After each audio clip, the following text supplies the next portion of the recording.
Hello. Right then, so I am mind blown by this shortcut. Like, literally, it saved me so much time. Can't believe I didn't know about it. Disappointed that I didn't know about it. And it's going to save you plenty of time too. Now, if you're like me, you might not be, you copy and paste a lot. So I'm constantly have my finger on Control-C for copy and Control-V for paste all the time. Obviously, if you're on Mac, this may not be the same for you.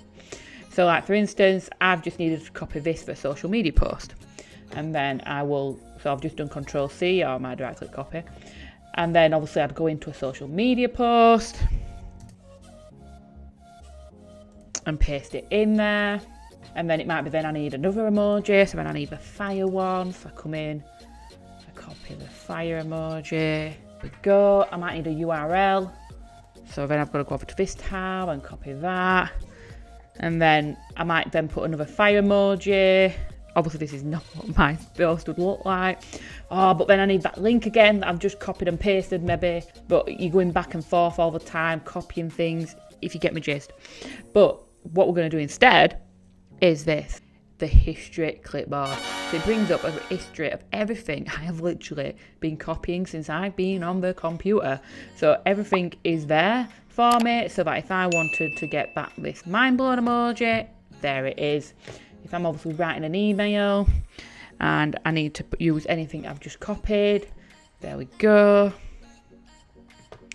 Maybe I need to include that.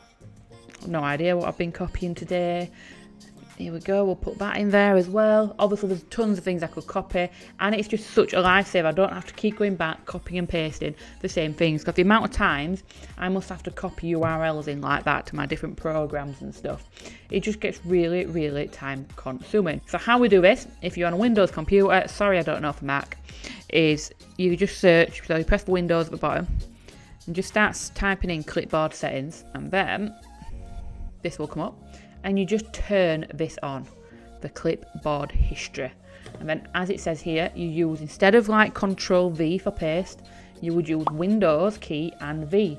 So obviously, if I do Control-V, it's gonna just copy and paste the last thing that I copied. Whereas if I do Windows key and V, it brings up this lovely clipboard history. So hopefully that is going to be a huge time saver for you, because it is for me. I absolutely love it, and I think it is absolutely fan-dably dozy. So please just let me know at all if there's any issues with that. Please drop a comment if you found it useful. Obviously subscribe to our YouTube if you've not already subscribed to it, and let's see what the next shortcut's going to be.